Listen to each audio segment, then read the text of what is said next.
ఓం శుక్లాంబరధరం విష్ణుం శశివర్ణం చతుర్భుజం ప్రసన్నవదనం ధ్యాయేత్ సర్వవిఘ్నోపశాంతయే. ఓం సరస్వతీ నమస్తుభ్యం వరదే కామరూపిణి విద్యారంభం కరిష్యామి సిద్ధిర్భవతు మే సదా. ఓం గురుర్బ్రహ్మ గురుర్విష్ణుః గురుర్దేవో మహేశ్వరః గురుః సాక్షాత్ పరబ్రహ్మ తస్మై శ్రీ గురవే నమః. మనం యోగ వాసిష్టంలోని నిర్వాణ ప్రకరణం ఉత్తరార్థంలో చివరి రోజైనటువంటి 22వ రోజుకు చేరుకున్నాము. అందులో మనం ప్రస్తుతం ముగింపు దశలోనే ఉన్నట్టు, ఇది చివర ఇంకా 2 భాగాలు అనేవి మిగిలి ఉన్నాయి, 16, 17. ప్రస్తుతం మనం 16ను ప్రారంభించుకుందాము. శ్రీ ప్రజ్ఞప్తి శ్రీ వశిష్ఠ సంవాదం, మహాప్రశ్నలు సమాధానాలు. అందులో మొదటి అంశం కృతకృతోస్మి, శ్రీ వాల్మీకి మహర్షి. ఆ మరునాడు సుమంతుడు మహారాజు మొదలైన వారంతా ప్రతి వాక్యములు పలుకుచుండగా శ్రీ వశిష్ఠ మునీంద్రులు అయోధ్య సభలో ప్రవేశించి ఉన్నతాసనంపై ఆసీనులైనారు. అప్పుడు కమలనేత్రుడు మహాధీమంతుడగు శ్రీరామచంద్రుడు కోమలమైన శబ్దములతో ఇట్లా పలికాడు. శ్రీరామచంద్రుడు: ఓ భగవన్, ఓ వశిష్ఠ మహర్షి, సర్వధర్మజ్ఞ, సర్వజ్ఞాన మహాసముద్ర, సర్వ సందేహములకు గొడ్డలు పెట్టు వంటి వాడ, సర్వజీవుల శోకములను పటాపంచలు చేసే మహాత్మ, మీ ప్రసంగమంతా రాత్రంతా మా సోదరులు మిత్రులతో కూడి తరచి గుర్తు చేసుకుని ఆస్వాదించాం. మహదానంద భరితులమయ్యాము. నాకు ఏది సందేహంగా ఏమాత్రమూ అనిపించలేదు. మహత్తరమైన సోహం అనే ఏకవాక్యం నిర్ద్వంద్వంగా నిరూపణ అయింది. అయితే మీ వాక్యామృతం ఇంకా ఇంకా గ్రోలితే బాగుండు అని మాత్రం అనిపించసాగింది. అందుచేత మహాత్మ మహర్షి, మేము ఇంకా ఏది వింటే శుభప్రదమో ఏది ఎరిగితే కళ్యాణప్రదమో దానిని పలకవలసినదిగా మా ప్రార్థన విన్నపం.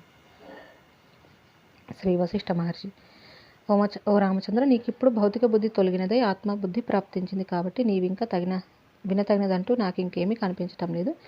నీవు పొందతగిన వస్తువు పొందావు, కృతకృతుడవైనావు. నీ బుద్ధి ఈ జగత్తును ఆత్మగా దర్శిస్తూ స్వాత్మయందు నెలకొనినదై ఉన్నది.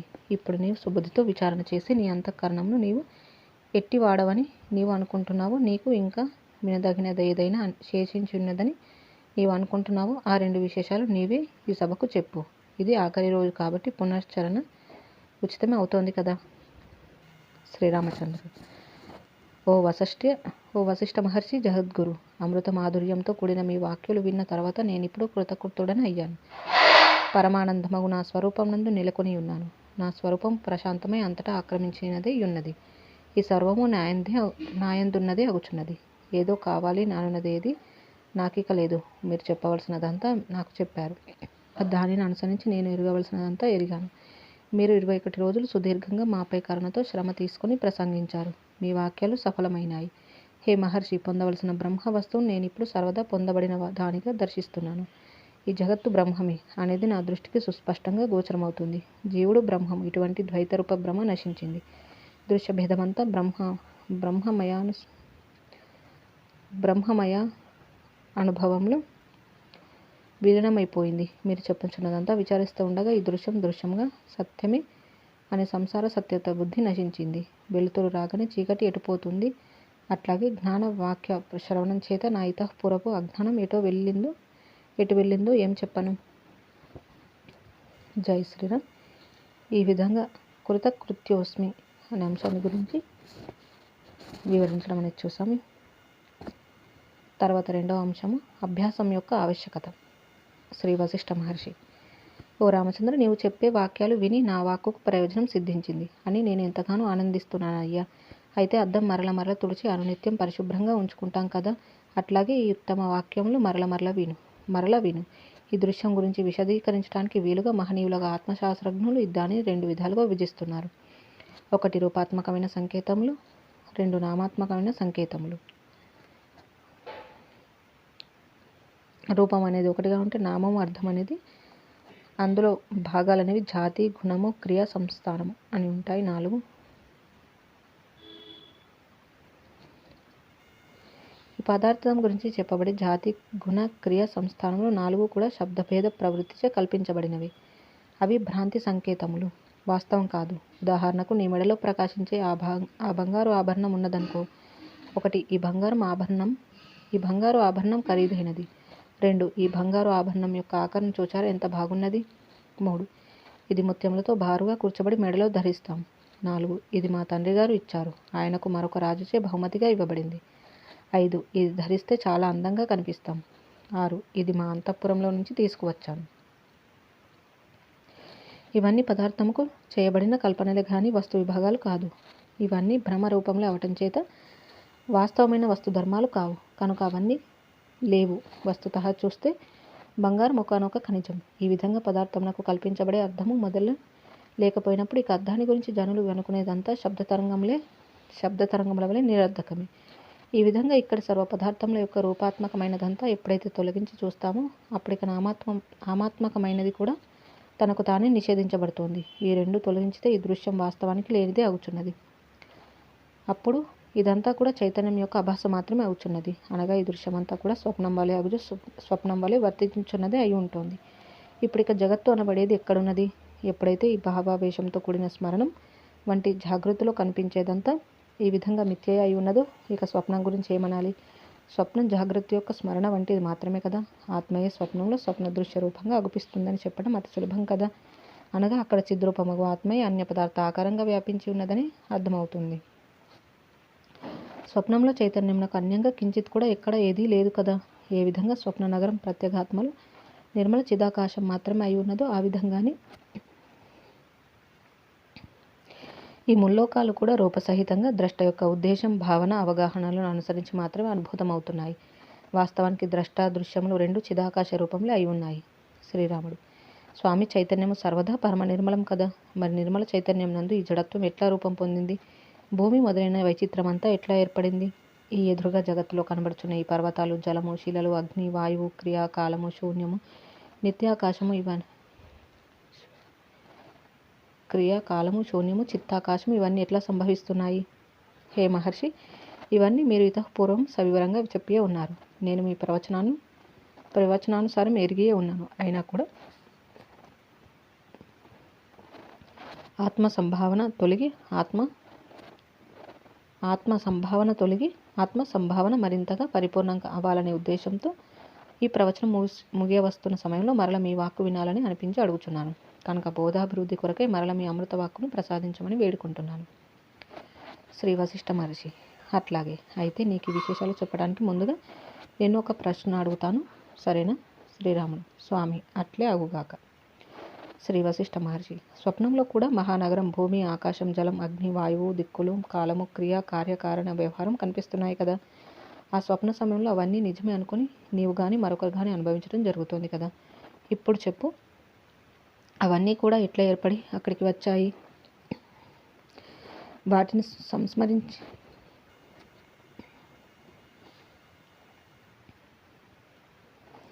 వాటిని సంస్మరించిన వారెవరు? వాటిని అక్కడి నుండి ఎవరు మళ్ళీ తొలగిస్తున్నారు? ఎందుకు తీసుకొచ్చి అక్కడ ఉంచినట్లు ఎవరు రచన చేశారు? వాటిని ఆయా విధాలుగా ప్రకాశయుక్తం చేస్తున్నదెవరు? అవన్నీ ఏ పద్ధతిని అనుసరించి ఉత్పన్నమైనాయి? ఆ స్వప్నం యొక్క ఆచారం అంతా ఏమయ్యున్నది?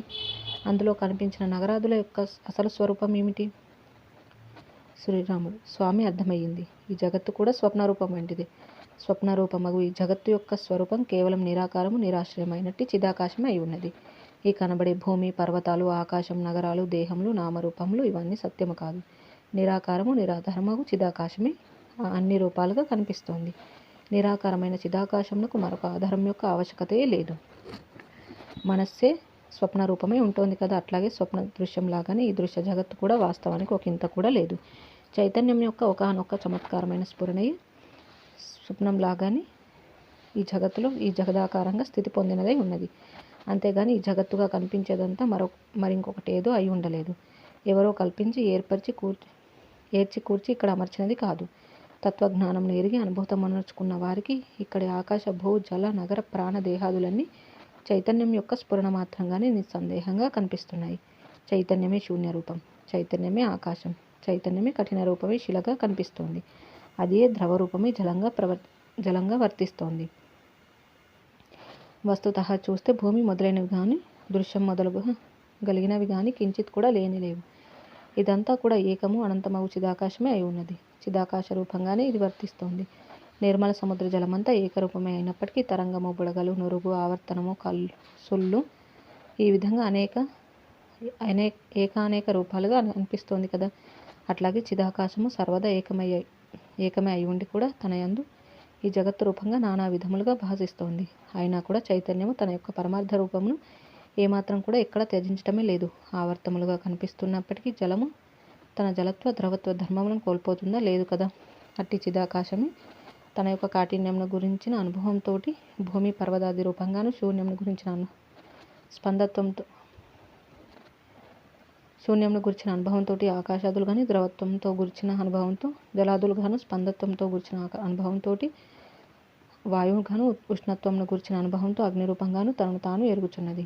ఈ విధంగా నిష్కారణంగా నామరూపములతో స్ఫురించడం అనేది చిదాకాశం యొక్క స్వభావమే అయి ఉన్నది. జలానికి వేరుగా సముద్రమునకు మరొక రూపమేది లేదు కదా. శూన్యత్వమునకు వేరుగా ఆకాశం అనబడేది ఎక్కడున్నది? అట్లాగే చిదాకాశమునకు వేరుగా జగత్తు అనబడేది ఎక్కడ ఏది లేనే లేదు. దానికి వేరుగా రూపము లేదు. జలమునకు వేరుగా తరంగం ఎక్కడ? తరంగాకారం ఎక్కడ? ఇది నీవు నేను ఇత్యాది రూపములతో కూడిన చిదాకాశం కంటే వేరుగా ఏది సంభవించజాలదు. కాబట్టి ఓ సర్వసభికులారా, మనమంతా కూడా చిదాకాశ రూపలమే. అట్టి చిదాకాశ మాత్ర రూపముగా పరమశాంతంతో వెలయుదుముగాక, ప్రశాంత స్వరూపలమై ఉండెదముగాక. ఎందుకంటే మనందరి వాస్తవ రూపం చిదాకాశమే కాబట్టి. ఓ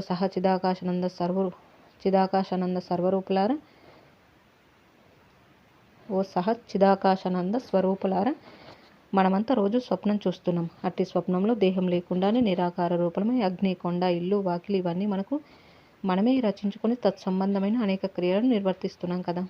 అట్లాగే నిరాకారమైన చిదాకాశము జాగ్రత్తనందు ఈ సాకారములకు అగ్ని, ఆకాశ, పర్వతాది నానా విధములైన ప్రదర్శనలను నిర్వర్తిస్తూ వాటి అందు ద్రష్టగా తానే ప్రవేశించినదై దర్శన స్పర్శ సంచారాది ఆయా క్రియలన్నీ నిర్వర్తిస్తోంది.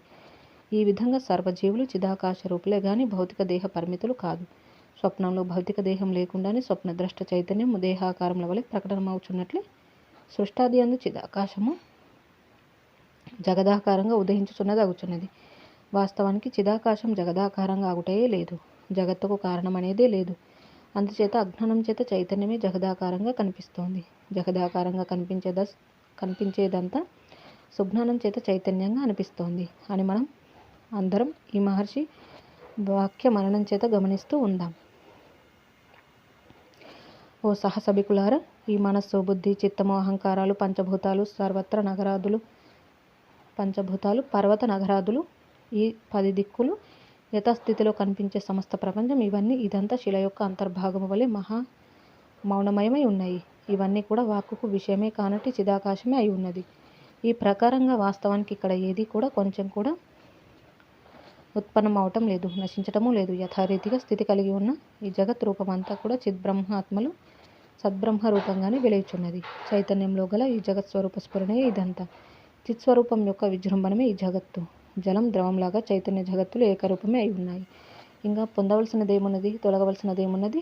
నా గురుదేవులకు వీరు ఈ మన సభికులు ముందు ముందు నాకు భక్తితో నమస్కరించువారు ఈ వాక్యములు చెప్పే నేను మనమంతా కేవల చిదాకాశ స్వరూపమే. మనకు కనబడే జగత్తు మన స్వభావమే అయి ఉన్నది.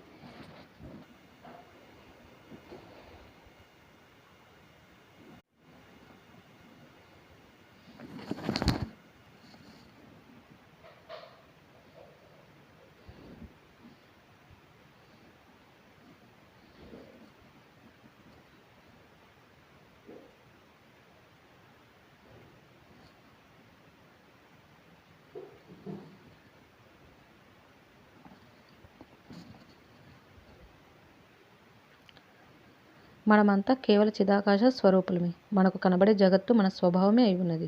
జగత్తును కలిగి ఉండగాను తొలగిపోయినప్పుడు కూడా మన చిదాకాశ స్వరూపానికి లోటేమీ లేదు. ఓ మునీంద్ర, యథార్థ సందర్శనం అనే పవిత్ర దృష్టిని కలిగి ఉన్న జ్ఞాని యొక్క దృష్టిలో ఈ జగత్తు భాసిస్తూ కూడా భాషించనిదే అగుచున్నది. ఇదంతా అతనికి దృశ్య శూన్యమగు పరమార్థ చిదాకాశముగానే గోచరిస్తోంది. ఇక అజ్ఞానుల దృష్టి యందు ఏది ఎట్లా ఉంటే మాత్రం ఏమున్నది? దానిని గురించి మనం ఇప్పుడు విచారించవలసిన పనేమున్నది? మనకేం ప్రయోజనం? అందుచేత జ్ఞానుల దృష్టితోనే నేను చూస్తున్నాను. ఇదంతా దృశ్యరహిత నిర్వికార చిదాకాశమే అనున్నది నా ప్రస్తుతానుభవం. ఇంతకు మించి ఏ విశేషము ఎక్కడా లేదని నేను తృప్తి పొందాను. జై శ్రీరామ్. ఈ విధంగా మనకి అభ్యాసం యొక్క ఆవశ్యకత అనే అంశాన్ని గురించి వివరించడం చూసాము. తర్వాత 3వ అంశము, జగత్తుకు ఉత్పత్తి లేదు, స్థితి లేదు, ఇక ఉపశమనం ఎక్కడిది? శ్రీరాముడు: హే మహాత్మ, సందేహాలన్నీ తొలగితే ఇక ఆపై స్వప్నంలో దృశ్యం చిదాకాశమే అయినట్లుగా ఈ జాగృతిలో దృశ్యం కూడా అట్లాగే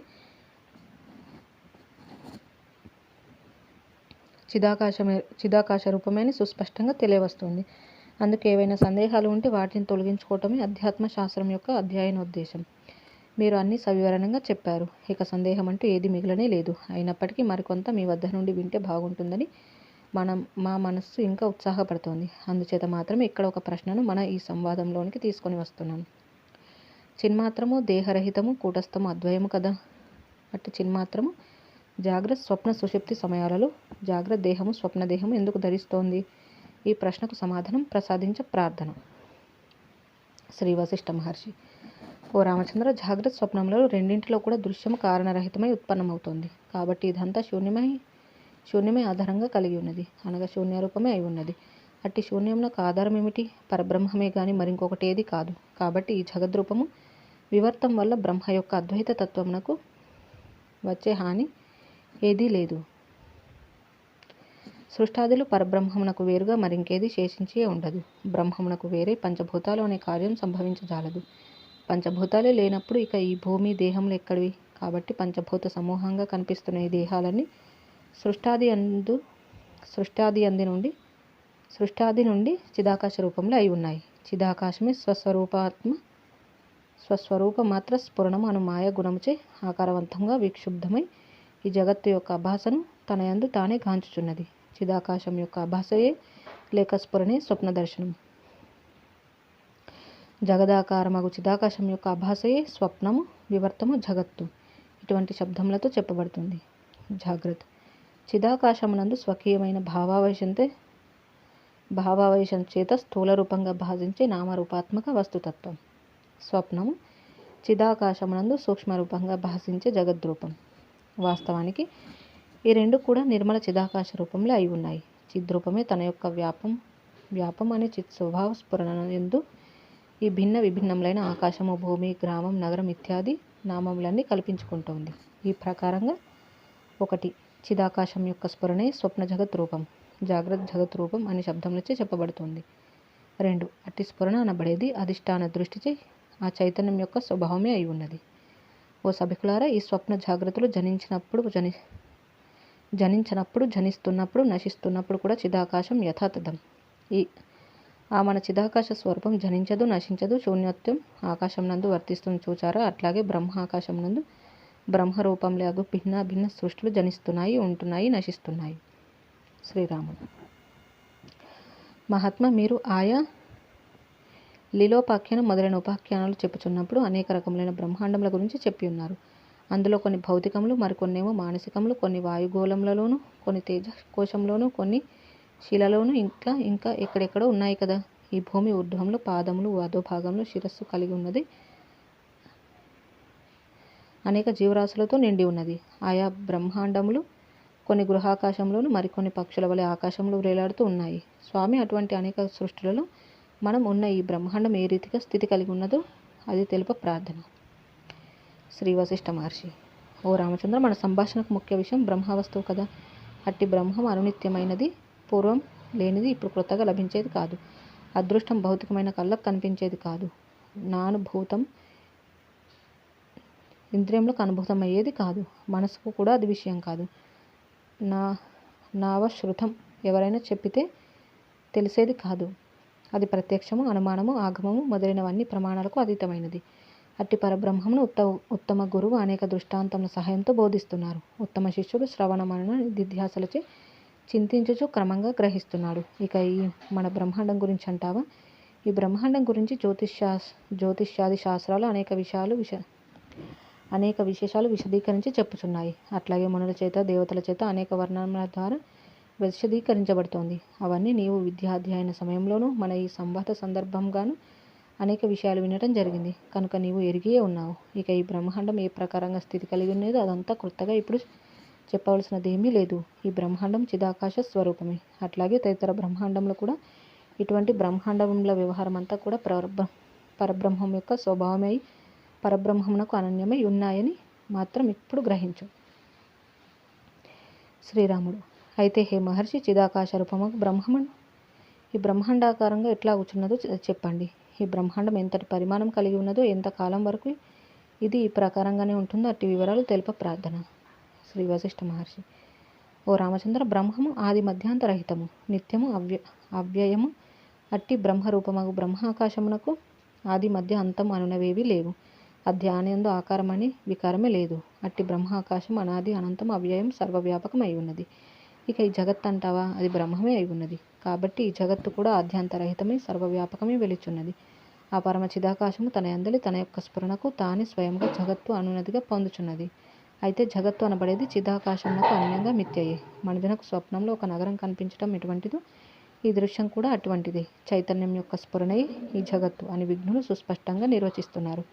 అట్టి చిదేక స్వభావం బ్రహ్మనందు అందుకు విరుద్ధములైన పర్వత కాఠిన్యములు, జలద్రవత్వములు ఇవన్నీ లేవు. అయితే అవ్యయమగు చైతన్యం మాయతో కూడుకొని దానిని ఎట్లు ఏ రీతిగా ఎరుగుచున్నదో అది అట్లే ఆ రీతిగా పర్వతాది రూపాలుగా స్థితి నొంది ఉన్నదవుచున్నది. అట్టి చైతన్యం శిల, ఆకారం మొదలైనవిగా తాను అగుచుండకపోయినప్పటికీ స్వప్నంలో శిలను, ఆకాశము దర్శిస్తోంది కదా. స్వప్నద్రష్ట స్వప్న పదార్థములుగా అవుచున్నాడా? లేదు. అతడు పదార్థ రూపుడు కాకపోయినప్పటికీ అవన్నీ అనుభవంగా పొందుచున్నాడు కదా. అట్లాగే చైతన్యము తాను దృశ్యం కాకపోయినప్పటికీ జాగ్రత్తనందు దృశ్య జగత్ రూపంగా ఈ సర్వము తన యందు తనకు అనన్యంగా పొందుతుంది. నిరాకారము పరమశాంతమగు చైతన్యము తన యొక్క నిజస్ఫురణచే స్వప్నం వంటి దృశ్యమును ఎరుగుచున్నది. చైతన్యం యొక్క నిజస్ఫురణమగు స్వకీయ దర్శనమే ఈ జగత్తు అనే పేరుతో ప్రసిద్ధమై ఉన్నది. కాబట్టి మనకు కనిపించే ఈ జగత్తంతా కూడా చైతన్య రూపమే. చైతన్యం వలనే ఇది కూడా నిరాకారము సద్రూపము అయి ఒప్పుచున్నది. ఈ విషయం నేను అనేకసార్లు సిద్ధాంతపూర్వకంగా చెప్పియే ఉన్నాను కదా. వాయువు యొక్క స్పందము సదా వాయురూపమే అయి వాయువునందే ఉండి ఉన్నాయి కదా. వాయువులో తరంగాలు పుట్టడం ఎక్కడ, నశించడం ఎక్కడ? వాయువుకు వేరుగా తరంగాలు ఉన్నది ఎక్కడ? అట్లాగే బ్రహ్మమునందు ఈ జగత్తు గాని మరొక జగత్తు గాని ఉదయించక అస్తమించక వెలుయుచున్నాయి. ఓ రామచంద్ర, వాయువునందు వాయు తరంగత్వం ఎట్లా ఉన్నదో, జలమునందు ద్రవత్వం ఎట్లా ఉన్నదో, ఆకాశమునందు శూన్యత్వం ఎట్లా ఉన్నదో, వస్తువునందు వస్తుత్వం ఎట్లా ఉన్నదో అట్లాగే బ్రహ్మమునందు జగదత్వం ఉన్నది. బ్రహ్మము సర్వదా కారణరహితము. ఈ జగత్తు కూడా మొదలే కారణరహితము. అందుచే ఈ జగత్తు సృష్టి కాలంలోనే బ్రహ్మమును ఆవిర్భవించి ఉండనే లేదు. ఇక మధ్యలో మాత్రం ఎక్కడున్నది? ఇక ఇది ప్రళయకాలంలో నశించటం అనేది ఎక్కడ? అంతేకాదు ఇది బ్రహ్మమున ఉన్నదిగా అని కానీ లేదు అని కానీ చెప్పడానికి వీలే లేదు. జగత్తుకు కారణం ఎక్కడిది? ఎందుకు అంటే అనాది అభాసవర్జితము నిరాకారమగు చిదాకాశము జగత్తుకు కారణం ఎట్లా అవుతోంది? అవజాలదు. కాబట్టి రామచంద్ర, ఒక అవయవికి అవయవములు ఎట్లాగైతే నిజస్వరూపంలో అయి ఉన్నాయో, వేరు కాకయే ఉన్నాయో, అట్లా అవయవరహితము నిరాకారము చిదాకాశ రూపమగు బ్రహ్మమునందు చిదాకాశ రూపమగు ఈ జగత్తు స్థితి నొంది ఉన్నది, బ్రహ్మమునకు అభిన్నమై. ఈ జగత్తుగా కనిపించేదంతా కూడా శాంతము, నిరాధారము, నిర్వికారమైనట్టి చిన్మాత్ర బ్రహ్మమే అయి ఉన్నది. ఇప్పుడిక బ్రహ్మం కంటే వేరైన సత్త గాని అసత్త గాని ఏకత్వ అనేకత్వాలు గాని కించిత్ కూడా లేవు. నేహన నాస్తి కించన. శృతి వాక్యం సంకల్పాలలోని దృశ్యంలాగా, స్వప్నంలోని నగరంలాగా ఈ జగత్తంతా కూడా సమం, శాంతం, జన్మరహితం, అవ్యయం, సర్వవ్యాపకమగు చిదాకాశమే. చిదాకాశం కానీ చిదాకాశమునందు స్థితి కలిగి ఉన్నదై ఉన్నది. ఓ రామచంద్ర, స్వచ్ఛం, ప్రకాశరూపం, సారభూతమైనట్టి చిదాకాశ స్వరూపం తన యొక్క చిత్ స్వభావం వలన భ్రాంతిచే జగత్తుగా స్ఫురిస్తోంది. అట్లు తన కల్పాంతం వరకు స్వకల్పితమగు తన రూపంని జగత్తుగా ఎరుగుచున్నది. జై శ్రీరామ్. ఈ విధంగా మనకు జగత్తుకు ఉత్పత్తి లేదు, స్థితి లేదు, ఇక ఉపశమనం ఎక్కడిది అనే అంశాన్ని గురించి వివరించడం అనేది చూసాము. తర్వాతి అంశము 4, ప్రజ్ఞప్తి రాజు మహాప్రశ్నలు. శ్రీ వశిష్ఠ మహర్షి: ఓ రామచంద్ర, ఈ జగత్తు అనబడేది కారణం లేకయే చిదాకాశం నందు భాసిస్తోంది కనుక ఇది వాస్తవానికి కించిత్ కూడా లేదు. పరమార్థమగు బ్రహ్మమే యథార్థానికి ఇట్టు నామరూపాత్మకంగా స్థితి నొందినట్లుగా ఉన్నది. ఈ విషయమే ఒకానొక సమయ సందర్భంలో నన్ను అడిగితే నేను ఒకానొక మహాప్రశ్నకు చెప్పిన సమాధానం ఇప్పుడు చెబుతాను. సమ్యక్ జ్ఞానం యొక్క పుష్టి కొరకై విను. కుశద్వీపంలో జల అనే పట్టణంలో రాజధానిగా కలిగి ప్రజ్ఞప్తి అనే మహారాజు ఒక ఆయన పాలిస్తూ ఉండేవాడు. ఏదో కారణవశంగా నేను ఆ రాజును దర్శించడం జరిగింది. ఆయన నాకు పుష్పార్ఘ్య ఆచమనీయాదులతో పూజించి ఉత్తమ ఆసనం సమర్పించారు. ఆ తర్వాత ఏదో ప్రసంగ సందర్భంలో నన్ను ఇట్లా ప్రశ్నించారు. శ్రీ ప్రజ్ఞప్తి మహారాజు: మహాత్మా శ్రీ వశిష్ఠ మునీంద్ర, ఇప్పుడు నాకు గల కొన్ని సందేహాలు ప్రశ్నల రూపంలో మీ ముందు ఉంచుతాను. ప్రళయకాలంలో సర్వనాశనం సంభవిస్తోంది కదా. అప్పుడు ఈ భూమి మొదలైనవన్నీ నశిస్తున్నాయి. అంతా శూన్యమైపోగా ఇక అనిర్వచమగు చిదాకాశం మాత్రమే శేషిస్తోంది కదా. ఆ తర్వాత మరల సృష్టి యొక్క ఆరంభానికి మూల కారణం, ఉపాదాన కారణం ఏదై ఉన్నది? సహకారి కారణాలు ఏవి? సర్వం నశించియే పోగా ఇక సహకారి కారణాలు ఎక్కడి నుండి వస్తున్నాయి? ఉదాహరణకు, కుండ తయారవడానికి మూల కారణం మట్టి, సహకార కారణం కుమ్మరి, సారె మొదలైనవి. సృష్టియే లేనట్టి సమయంలో ఏ కుమ్మరి ఏ మట్టితో ఏ సారెను ఉపయోగించి ఈ సృష్టి అనే కుండను తయారు చేస్తున్నాడు? హే మహర్షి, ఈ జగత్తు వాస్తవానికి ఏమై ఉన్నది? సృష్టాది నుండి ప్రళయాంతం వరకు ఇది ఏ వికారములు పొందుతోంది?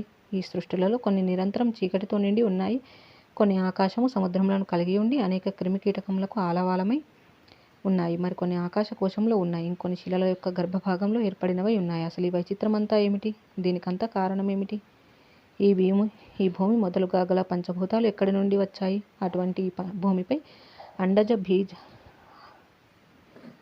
అండజ పిండజ వాయుజ స్వేదజ గర్భజాది ఆయా విధములైన ప్రాణి సమూహములు ఎట్లా వచ్చాయి, ఎట్లా ఉద్భవించాయి? ఇవన్నీ వాస్తవానికి ఏమై ఉన్నాయి? ఇది ఇట్లా ఉండగా ప్రతి జీవుని యొక్క అంతఃకరణ రూపములైనట్టి ఈ మనస్సు, బుద్ధి, చిత్త, అహంకారాలు ఒక్కొక్క జీవునికి ఒక్కొక్క రీతిగా ఎట్లా రూపం దిద్దుకుంటున్నాయి? లోకాలన్నింటికీ కర్త ఎవరు? ద్రష్ట ఎవరు? దేని యొక్క ఆధార ఆదేయములచే ఇవన్నీ సంభవిస్తున్నాయి? ఇది ఇట్లా ఉండగా ప్రతి జీవుని యొక్క అంతఃకరణ రూపములైనట్టి మనస్సు, బుద్ధి, చిత్త, అహంకారాలు ఒక్కొక్క జీవునికి ఒక్కొక్క రీతిగా ఎట్లా రూపం దిద్దుకుంటున్నాయి? లోకాలన్నింటికీ కర్త ఎవరు? ద్రష్ట ఎవరు? దేని యొక్క ఆధార ఆదేయత్వములచే ఇవన్నీ సంభవిస్తున్నాయి? వేద శాస్త్ర పురాణముల అర్థమును అనుసరించి ఈ ప్రాణులన్నీ కూడా తమ పూర్వపు కర్మలను బట్టి వ్యవహారంలో ప్రవర్తిస్తున్నాయి కదా. ఈ తతంగమంతా ఎట్లా ప్రవర్తిస్తుంది? ఆ కర్మల ప్రయోజన ప్రదాత ఎవరు? ఎక్కడుంటారు? ఆయనను సృష్టించింది ఎవరు? ఆయన ఇదంతా ఎందుకు నిర్వర్తిస్తున్నారు? ఈ జగత్తులకు మహానాశనం అనబడేది ఏదైనా నిజంగా ఉన్నదా, లేదా జ్ఞానమును అనుసరించి అనుభవములు కలుగుచున్నాయా అని కొందరు శాస్త్రవేత్తలు అంటున్నారు కదా.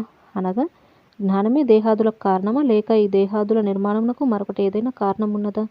జ్ఞానమే ఉపాధులకు కారణమని అనుకుంటే అప్పుడు ఆ జ్ఞానము నిత్యమా, అనిత్యమా? ఒకవేళ జ్ఞానం నిత్యమే అయితే అది కూటస్థం అగుచున్నది కదా. అట్టి దాని నుండి వికారవంతములకు ఈ దేహాదులు ఎట్లా కలుగుచున్నాయి? అలా కాకుండా జ్ఞానము అనునిత్యం అని అంటారా? అట్లా అయితే దాని ఉత్పత్తికి కారణం ఏమిటో చెప్పవలసి ఉంటుంది. ఆ కారణం ఏమిటో జ్ఞానం లేకపోతే గుర్తించబడజాలదు కదా. జ్ఞానం దేహమునకు కారణమా? దేహమే జ్ఞానమునకు కారణమా? దేహమే జ్ఞానమునకు కారణమైతే దేహముతో పాటే జ్ఞానం కూడా నశించాలి కదా. అనగా దేహానంతర లోకములుగా చెప్పబడి స్వర్గ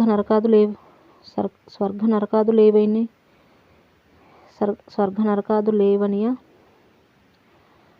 ఏవైనా ఉన్నాయని కొన్ని పురాణాలు ప్రతిపాదిస్తున్నాయి కదా. జ్ఞానం లేకపోతే మరణానంతరం అవి అనుభవానికి రావు కదా. సరే, కాసేపు దేహానంతర లోకాలైన స్వర్గ నరకాదులు ఉన్నాయని అనుకున్నామనుకోండి. మాతాపితాది కారణాలు లేకుండానే అనుభవమయ్యే స్వర్గ నరకాదులు ఈ జీవుడు మరణించిన తర్వాత ఏ దేహంతో అనుభవిస్తున్నాడు? వాటికి ఉపాదాన సాకారి కారణాలు ఏమై ఉన్నాయి? ధర్మ అధర్మాలు రూపరహితం కదా. అవి మూర్తిమంతములగు ఈ దేహాదులకు కారణాలు అవుచున్నాయా? అవటం లేదా? అయితే ఎట్లా అవుచున్నాయి? ఈ దేహాలు నిర్మిస్తున్నదేది? అట్లా నిర్మించేది పదార్థరహితమా? అవేవన్నా ఈ దేహాదుల నిర్మాణానికి కారణం అవుతూ ఉంటే మరి మాతాపితల పాత్ర ఏమిటి? పదార్థ రూపమే ఈ దేహం కదా. అట్టి పదార్థమునకు తండ్రి ఎవరు, తల్లి ఎవరు? ఈ శరీరాలు ఎవరు నిర్మిస్తున్నారు? ఈ దేహాలు నిర్మితమవటానికి మరింకేదైనా కారణములున్నాయా? ఈ పదార్థములన్నీ ఎట్లా సంభవిస్తున్నాయి? ధర్మములు లేవు అనే నాస్తికుల మతం సరైనదా కాదా? పరలోకం అనేది ఉన్నదా? పరలోకం ఉండి ఉన్నదనుకుంటే ఈ జన్మ పూర్వజన్మకు పరలోకమే కదా. అయితే ఈ జన్మ సంవేదము లేక జ్ఞానమును అనుసరించే ఉన్నది కదా. కనుక జ్ఞానమే ఇహలోక పరలోక రూపములు కదా. పరలోకం లేదు అని నాస్తికులు చెప్పేది వేదవాదులకు లౌకిక అనుభవానికి అసమంజసమని విరుద్ధమని అనిపిస్తోంది. ఇంతకీ పరలోకం ఉన్నదా లేదా? ఉంటే ఈ బ్రహ్మాండంలోనిదా, వేరే మరొక బ్రహ్మాండంలోనిదా? ఈ జన్మకు పూర్వజన్మ ఉన్నదా? ఉంటే అప్పటి కర్మలు ఇప్పటి ప్రయోజనాలకు కారణమవుతాయా? వరములు శాపములు ఎట్లా ప్రభావితమై ఉంటున్నాయి?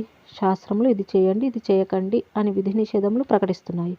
కొందరు ఈ విధి నిషేధములు పాటించాలి, లేకపోతే ముందు ముందు దుష్ఫలితాలు ఉంటాయని అనుకుంటున్నారు. మరికొందరు విధి నిషేధములు శాస్త్ర కల్పితాలు, అవి అనుసరించకపోయినా ఏమీ కాదు, పాపపుణ్యాలు లేవు అని విచ్చలవిడిగా ప్రవర్తిస్తున్నారు. విధి నిషేధములు పాపపుణ్యములు ముందు ముందు ఫలవంతములు అవుతాయా? అయితే ఎట్లా అవుతాయి? శాస్త్రములు చెప్పే విధి నిషేధముల ప్రయోజనం ఏమిటి? కొందరు మహనీయులు ఆశీర్వాదం మాత్రం చేత ధనధాన్యములు లభిస్తాయని కొందరు అనుకుంటూ ఉంటారు.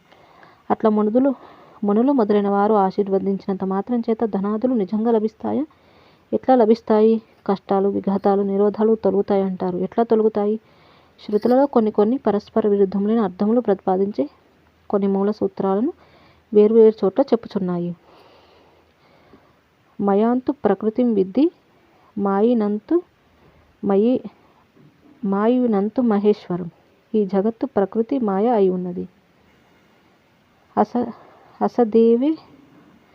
అసదేవేదమగ్ర ఆసీత్ తతో వైనద జాయతే. సృష్టికి పూర్వం అసత్ మాత్రమే ఉన్నది. దాని నుండి సత్స్వరూపమగు ఈ జగత్తు జనిస్తోంది. ఏకమేవ అద్వితీయం బ్రహ్మ. ఈ జగత్తంతా కూడా ఏకమో సద్రూపమైనట్టి బ్రహ్మమే అయి ఉన్నది.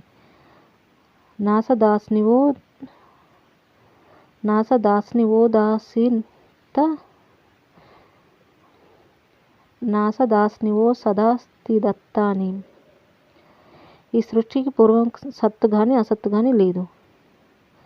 సదేవ సౌమ్యం ఇదమగ్రం ఆసీత్.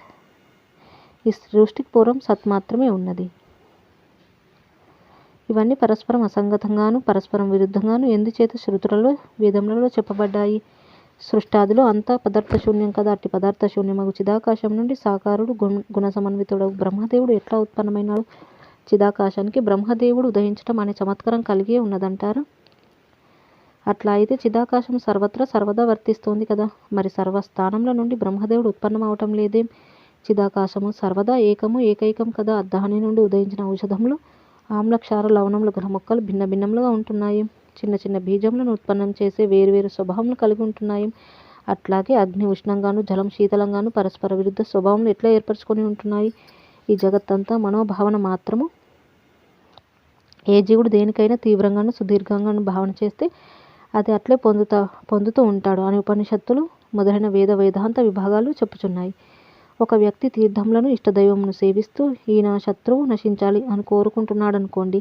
అదే వ్యక్తి అతని బంధువు ఇతడు కలకాలం జీవించాలని కోరుకుంటూ ఇష్టదైవమును తీర్థములను సేవిస్తున్నాడనుకోండి. అప్పుడు ఆ శత్రువు బంధువుల విరుద్ధ స్వభావంతో కూడిన కార్యములు ఎట్లా సంభవించగలుగుతాయి? అసలు తీర్థములు సేవిస్తే అనుకున్నవి అనుకున్నట్లుగా జరుగుతూ ఉంటాయా? ఎట్లా జరుగుతుంది? ఎప్పుడు ఎట్టి భావన చేస్తే అది అట్లే అగుచున్నది. యద్భావం తద్భవతి అని శృతివాక్యం కదా. ఇప్పుడు ఆకాశంలో నేను పూర్ణ చంద్రుడుగా అగుదునుగాక అని అనేక మంది ఉపాసనా విధిని అనుసరించి ధ్యానిస్తే అప్పుడు ఏకకాలంలో వారంతా అనేక చంద్రులుగా అయి ఆకాశంలో కనిపిస్తారు. అప్పుడు ఈ ఆకాశంలో అనేక చంద్రబింబాలు ఉంటాయా? ధ్యానము ఆశయంను సిద్ధింపజేస్తుందని అంటారు కదా. అనేక మంది ఒకే స్త్రీని ఉద్దేశించి ఈమె నా భార్య కావాలి అని ధ్యాస ఉపాసనలకు ఉపక్రమించారనుకోండి. అప్పుడు ఆ వేలాది మంది ధ్యానం ఎట్లా ఫలిస్తుంది?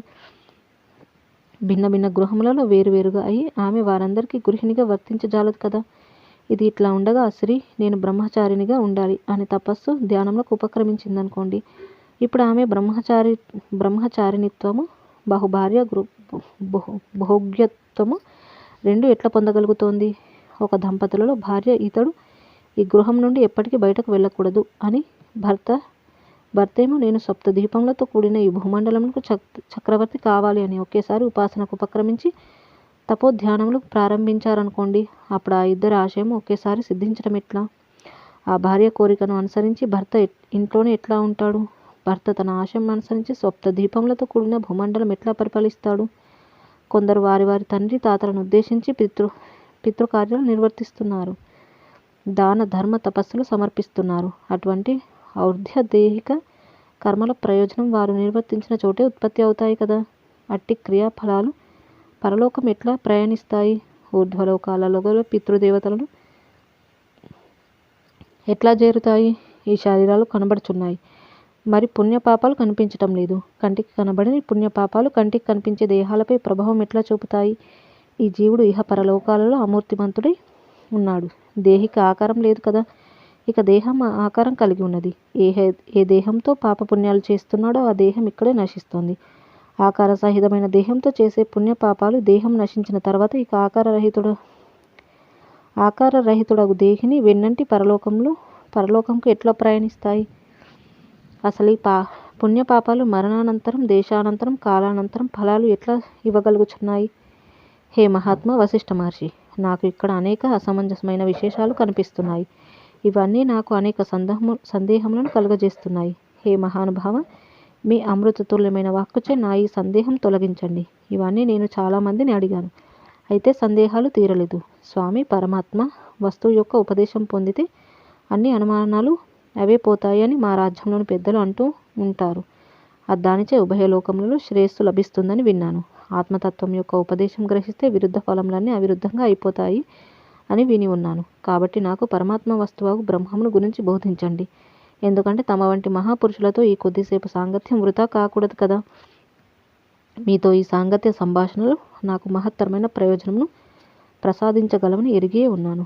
అందుకే మీ పాదములను స్పృశిస్తూ ఈ పరస్పర విరుద్ధ విషయములు అనే మహాప్రశ్నలను మీ ముందు ఉంచాను. మీ సమాధానం శ్రద్ధగా ఆలకించి పునీతుడను కాగలను. జై శ్రీరామ్.